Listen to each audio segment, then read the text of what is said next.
Oke, bismillahirrahmanirrahim. Assalamualaikum warahmatullahi wabarakatuh.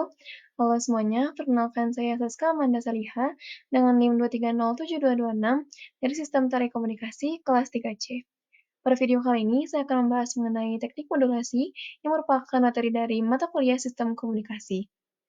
Nah, kita akan membahas beberapa macam dari teknik modulasi. Yang pertama ada AM atau Amplitude Modulation, yang kedua ada FM atau Frequency Modulation, yang ketiga ada ASK atau Amplitude Shift Keying, yang keempat ada FSK atau Frequency Shift Keying, dan yang kelima ada PSK atau Phase Shift Keying. Nah, sebelum kita masuk ke pembahasan inti dari teknik-teknik modulasi tadi, kita akan membahas mengenai beberapa istilah yang akan kita bahas selama video ini berlangsung. Yang pertama ada amplitudo. Amplitudo adalah titik terjauh dari titik seimbang ke ujung gelombang yang paling tinggi yang juga merepresentasikan kekuatan yang dimilikinya. Misalnya kalau kita punya suatu sinyal, biasanya amplitudo itu jika kita lihat dari domain waktu, dia direpresentasikan di sumbu Y, teman-teman, di sumbu yang vertikal. Nah, ketika kita lihat puncak paling tinggi dari suatu sinyal, jika, dia itu direpresentasikan di sumbu Y-nya di berapa gitu, misalnya di 2, berarti dia memiliki amplitude 2, kalau misalnya di 1 berarti amplitudenya 1. Nah, sekaligus 1 atau 2 atau apapun itu yang dia itu direpresentasikan dalam sumbu Y tersebut, yang berada di puncak tertingginya, itu merepresentasikan kekuatan dari sinyalnya. Kalau misalnya dia di 2, berarti kekuatan sinyalnya itu di 2, kalau di 3, itu di 3. Nah, berarti kalau misalnya semakin tinggi amplitude yang dimiliki oleh suatu sinyal, maka semakin tinggi pula semakin besar pula kekuatan sinyalnya. Yang kedua ada frekuensi. Frekuensi merupakan jumlah gelombang yang merambat dalam 1 detik, dan frekuensi dinyatakan dalam satuan hertz. Satu gelombang di sini, yang dimaksudkan adalah satu gelombang utuh atau yang memiliki satu lembar juga satu puncak. Nah, berarti jika dalam 1 detik atau biasa detik itu direpresentasikan dalam sumbu Y, dalam 1 detik itu gelombang memiliki 10 lembar dan juga 10 puncak, maka gelombang tersebut memiliki frekuensi sebesar 10 hertz. Atau mungkin suatu gelombang memiliki, 10 20 lembah dan juga 20 puncak, maka frekuensinya dalam 1 detik ya, maka frekuensi dari gelombang tersebut adalah 20 hertz. Nah, gimana cara kita membedakan mana gelombang yang memiliki frekuensi rendah dan juga mana gelombang yang memiliki frekuensi tinggi? Gampang teman-teman, gelombang yang memiliki frekuensi rendah biasanya, eee, antara puncak ke puncak lainnya itu atau lembah ke lembah lainnya itu, jaraknya agak jarang gitu, agak jauh. Kenapa? Dan juga sedangkan kalau misalnya frekuensinya tinggi, dia lebih, dekat gitu ya, atau lebih rapat. Kenapa? Istilahnya kalau misalnya, bayangin gitu ya, kita, memiliki, suatu kotak gitu. Nah, lalu kita memiliki beberapa buku. Nah, misalnya kita masukkan 5 buku ke kotak tersebut. Lalu kita keluarkan buku-buku tersebut, lalu kita masukkan lagi 10 buku. Maka otomatis, buku kalau misalnya kita lihat gitu ya, ketika kita masukin 10 buku, dia pasti bakal terlihat lebih rapat dibandingkan kalau misalnya kita, masukkan 5 buku. Nah, seperti itu teman-teman. Karena dalam 1 detik berarti dia memiliki lebih banyak gelombang gitu, atau lebih banyak buku, maka dia akan lebih rapat. Yang ketiga ada fase. Fase dalam gelombang sinyal adalah posisi suatu titik pada gelombang dalam siklus lengkapnya. Fase dinyatakan dalam sudut dan satu fase penuh bersudut 360 derajat. Nah, yang dimaksud dengan satu fase penuh ini maksudnya adalah satu gelombang utuh, maka satu gelombang utuh memiliki sudut fase sejauh 360 derajat. Nah, kalau kita tahu kalau misalnya satu gelombang utuh itu dia punya satu lembah dan satu puncak, maka setengah gelombang adalah satu lembah doang atau satu puncak doang gitu. Nah, berarti karena dalam satu sinyal utuh atau satu gelombang utuh dia memiliki fase penuh yaitu 360 derajat, maka setengahnya adalah 180 derajat. Nah, bisa kita lihat di sini gitu ya, gimana sih representasi fase gitu dalam gelombang. Di awalnya dia fasenya itu 0 derajat, lalu ketika setengah gelombang dia 180 derajat, dan ketika dia satu gelombang penuh, dia adalah 360 derajat. Nah, selanjutnya adalah sinyal informasi. Sinyal informasi adalah sinyal yang membawa berita di dalam gelombangnya. Nah, misalnya kita lihat di sini kita punya 3 sinyal. Yang pertama adalah sinyal informasi, yang kedua adalah carrier sinyal atau sinyal pembawa, yang nanti akan kita bahas di slide selanjutnya, dan juga sinyal yang termodulasi. Nah, sinyal informasi itu di atas ini, yang dia itu tidak dimodulasi, tapi dia itu yang dibawa oleh sinyal pembawanya. Nah, selanjutnya adalah sinyal pembawa atau tadi kita bahas ya, itu tadi kita bahas sedikit. Sinyal pembawa adalah sinyal yang modifikasi sebanding dengan sinyal informasi dalam proses modulasi. Nah, sinyal pembawa ini adalah sinyal yang kita modifikasi nih sesuai tadi kita teknik modulasinya apa. Misalnya teknik modulasinya AM atau amplitudo modulation, maka kita modifikasi amplitudo dari sinyal pembawanya, bukan sinyal informasinya. Nah, di sinyal pembawa ini dia tidak membawa berita apapun atau dia tidak membawa informasi apapun, maka dia adalah sinyal hanya berperan sebagai kendaraannya saja, seperti itu.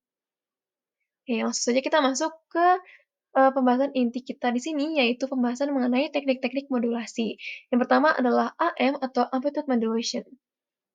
Namanya sendiri yaitu amplitude modulation, berarti dia memodulasi yang dia berpatokan kepada modifikasi amplitudonya. Nah, secara definisi bisa kita lihat amplitude modulation atau AM adalah modifikasi amplitudo atau tinggi rendahnya dari sebuah gelombang pembawa carrier wave yang diubah-ubah sesuai dengan sinyal informasi yang kita kirimkan. Nah, sinyal amplitude modulation memiliki persamaan ST sama dengan AC tambah AM dikali cos FT kali cos FT. Nah, yang dimaksud dari AC di sini adalah amplitudo dari sinyal pembawa ditambahkan dengan amplitudo dari sinyal informasi ditambah dengan dikali dengan, kosinus dari, frekuensi sinyal informasi dan dikalikan oleh, kosinus dari frekuensi sinyal pembawa dikali dengan waktu. Nah, bisa kita lihat di sini, contohnya di sini ya, sinyal informasi di sini dia memiliki amplitudo 1, lalu, carrier apa namanya, frekuensi dari sinyal pembawanya amplitudenya adalah 2. Maka, ketika kedua sinyal ini melalui persamaan yang sudah kita lihat di sini ya, persamaan modulasi ini, dia akan menghasilkan sinyal seperti di paling bawah ini ya, sinyal yang telah dimodulasi, di mana amplitudenya menjadi 5. Dan kita bisa lihat bahwa karena ada perbedaan amplitudo di antara sinyal informasi dan juga sinyal pembawanya, maka terjadi, beberapa fluktuasi dari amplitudo di sinyal yang telah termodulasi. Jadi di sinyal yang telah dimodulasi ini amplitudenya tidak, konstan hanya 5 gitu, tapi dia beberapa saat ada di bawah 5, lalu ada di -5, di -3, -2, atau kita bisa lihat di sini ada banyak gitu ya variasi dari amplitudonya. Lalu yang kedua ada frequency modulation atau FM. FM sendiri adalah teknik modulasi yang mengubah-ubah frekuensi dari sebuah gelombang pembawa.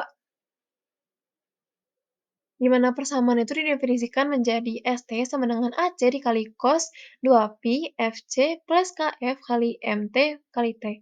Nah, di mana maksudnya di sini adalah AC adalah amplitudo dari sinyal pembawa dikali dengan kosinus 2pi dikali dengan frekuensi dari sinyal pembawa ditambahkan dengan konstanta frekuensi atau konstanta yang menyatakan sensitivitas dari perubahan frekuensinya dikali dengan eh, dari informasinya, dari persamaan sinyal informasinya lalu dikali dengan waktu. Nah, bisa kita lihat dari contoh yang kita miliki di sini ya, di mana kita bisa melihat kita punya sinyal informasi dengan, frekuensi, 10 hertz. Kenapa? Karena kita bisa lihat dalam waktu 1 detik, gelombang ini memiliki, sebanyak 10 gelombang utuh. Sedangkan sinyal pembawanya ini memiliki gelombang yang frekuensi itu sangat banyak ya, karena kita bisa lihat sangat rapat hingga hampir, eee, se apa namanya, sedasar-dasarnya itu warnanya biru semua gitu, karena dia penuh dengan, sinyal-sinyalnya. Di sini sinyal pembawanya itu memiliki, frekuensi 100 hertz, teman-teman. Nah, ketika kedua sinyal ini melalui persamaan dari modulasi frekuensi tadi, maka akan menghasilkan, sinyal termodulasi seperti yang di paling bawah ini, di FM modulated signal ini ya. Nah, kita bisa lihat bedanya dengan amplitude modulation gitu ya, ketika kita melakukan modulasi amplitudo, sinyal yang telah dimodulasi itu mengalami fluktuasi amplitudo atau berubah-ubah amplitudo, di mana dalam satu sinyal itu, dia amplitudonya nggak konstan cuma 5 doang atau cuma 4 doang gitu, dia ada berubah-ubahnya.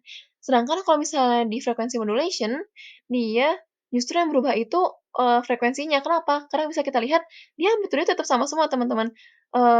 Ketika diubah gitu ya, di sini amplitudenya itu konstan semua. Dalam satu sinyal itu semuanya 2 gitu amplitudenya, dia nggak berubah-ubah. Berarti otomatis dia nggak berubah-ubah gitu kan si kekuatan sinyalnya. Sedangkan frekuensinya itu berubah-ubah. Jadi ada saat atau ada rentang waktu di mana frekuensinya itu rapet atau, frekuensinya itu tinggi gitu ya. Jadi si sinyal itu pada rapet gitu gelombangnya. Sedangkan ada waktu juga di mana si sinyal ini terlihat lebih rentang gitu, rentang banget nih seperti kita lihat ya. Berarti dia mengalami fluktuasi atau perubahan dari frekuensi. Nah, ini tuh bisa menjadi, pembeda gitu ya antara, eee, manfaat yang diberikan oleh amplitude modulation juga frekuensi modulation. Karena amplitude modulation itu merubah-ubah amplitudonya atau, sinyal termodulasinya itu dia mengalami fluktuasi amplitudo, maka otomatis kekuatan sinyalnya pun mengalami fluktuasi. Sehingga ketika, mmm sinyalnya itu sedang rendah gitu kekuatannya, maka otomatis dia akan lebih rentan terhadap noise. Sedangkan jika, di frekuensi ini karena dia kekuatannya tidak berubah-ubah, maka dia tidak akan rentan terhadap noise. Nah, sebaliknya karena lebih banyak gitu ya, karena dia memiliki perubahan dari jumlah data yang dikirimkan, karena frekuensinya beda-beda kan, berarti gelombangnya pun, dia ada saatnya dia mengirimkan banyak sinyal gitu, ada saatnya juga dia mengirimkan sedikit sinyal, maka dia akan menghasilkan suara atau hasil output yang itu kurang baik. Sedangkan kalau misalnya amplitude modulation ini dia akan menghasilkan, eee, apa namanya, suara yang lebih bagus gitu kalau misalnya dia dalam, jarak yang pendek. Sedangkan kalau misalnya frekuensi modulation ini biasanya digunakan di jarak yang lebih jauh gitu, karena dia lebih kuat dan tidak rentan terhadap noise. Selanjutnya kita memiliki ASK atau amplitude shift keying. Amplitude shifting adalah teknik modulasi digital yang mengubah-ubah amplitude sinyal pembawa melalui representasi biner. Nah, apa bedanya dengan amplitude modulation? Amplitude shifting ini adalah teknik modulasi digital, teman-teman, atau dia sudah, berbentuk digital ya, kalau yang tadi itu analog kan, sedangkan ini digital. Nah, kenapa dia digital? Karena dia itu sudah, representasinya itu atau perubahan atau fluktuasinya itu sudah berdasarkan dari biner, teman-teman. Nah, misalnya di sini kita punya biner 0110 gitu ya, di biner 4 bit dengan 0110, maka kita bisa lihat nih hasilnya di sinyal data biner ini. Sinyal data biner ini dia merepresentasikan, fluktuasi yang akan dilalui oleh sinyalnya. Berarti ketika binernya itu bilangannya 0, maka, si sinyalnya itu mmm, akan mengalami tidak ada gitu amplitude-nya atau 0 gitu, kosong amplitudenya. Sedangkan ketika si, binernya itu bernilai 1, maka si sinyalnya ini akan memiliki amplitude 1. Dan kita bisa lihat hasil modulasinya di sinyal yang kedua ini ya, sinyal ASK setelah dimodulasi. Terus selanjutnya kita memiliki FSK atau frequency shifting, sama seperti ASK gitu ya, bedanya FSK dengan FM atau frequency modulation, dia itu adalah suatu teknik modulasi digital, di mana dia berdasarkan biner yang didapatkannya gitu, atau yang diperolehnya. Nah, kita bisa lihat contohnya di sini ketika kita punya biner dengan jumlah 1, 2, 3, 4, 5, 6, 7, 8 ya, 8 bit, yaitu 0, itu 0110101001, maka ini akan, menunjukkan perubahan dari fluktuasi ya dari frekuensi sinyalnya. Misalnya kita bisa lihat di sini kita, dari biner ini direpresentasikan di sinyal data biner ini ya, gimana kalau misalnya dia 0 dan gimana kalau misalnya binernya 1 ini sudah dinyatakan di sini. Nah, lalu kita memiliki, sinyal pembawa yang frekuensinya sangat tinggi di sini ya, makanya sampai bener-bener bold banget biru warnanya. Nah, bisa kita lihat setelah dimodulasi ketika binernya ini 0, frekuensinya itu lebih rendah gitu dan karena bisa kita lihat di sini dia lebih lebih renggang gitu antara gelombang satu satu gelombang ke gelombang lainnya. Sedangkan ketika dia memasuki binernya 1, dia langsung lebih rapat gitu, langsung lebih padat gitu si frekuensinya. Nah, selanjutnya adalah PSK, yaitu Phase Shift Keying, di mana, ini adalah teknik modulasi yang mungkin belum kita bahas sama sekali ya, fase itu. Teknik modulasi digital yang mengubah fase sinyal pembawa melalui representasi biner. Nah, kalau misalnya tadi kita udah bahas itu dia merubah amplitudo dan frekuensinya, di PSK ini dia merubahnya phase-nya, fasenya, teman-teman. Nah, sedangkan fase sendiri udah kita bahas ya teman-teman di slide yang awal-awal banget tadi ya, di mana dia itu adalah, posisi sudutnya gitu. Nah, jadi, ketika dia itu di mengalami fluktuasi, fluktuasinya seperti apa? Nah, ketika dia itu mengalami apa namanya, di nol gitu, binarnya nol, maka dia akan memiliki fase yang ya udah gitu dari nol sampai 360 derajat. Sedangkan ketika dia mengalami perubahan ke biner satu, maka akan dibalik teman-teman. Dia akan mengalami, dia akan kebalik gitu fasenya, yang tadinya dia berjalan dari nol sampai 360, dia akan menjadi 360 sampai nol gitu. Nah, bisa kita lihat di sini contohnya, kita bisa melihat perubahan fasenya itu ketika tiba-tiba si gelombangnya ini agak lebih padat sedikit gitu. Walaupun sebenarnya ya ketika ke sana itu sama aja gitu kan si frekuensi, tapi dia ada sedikit padat gini. Nah, kenapa dia menjadi sedikit lebih padat ketika mengalami perubahan fase gitu? Ya karena dia mengalami pembalikan gitu, atau mengalami seperti bounce gitu, makanya dia sedikit lebih padat terlihat di sini. Nah, sekian yang bisa saya paparkan mengenai teknik-teknik modulasi. Terima kasih. Wassalamualaikum warahmatullahi wabarakatuh.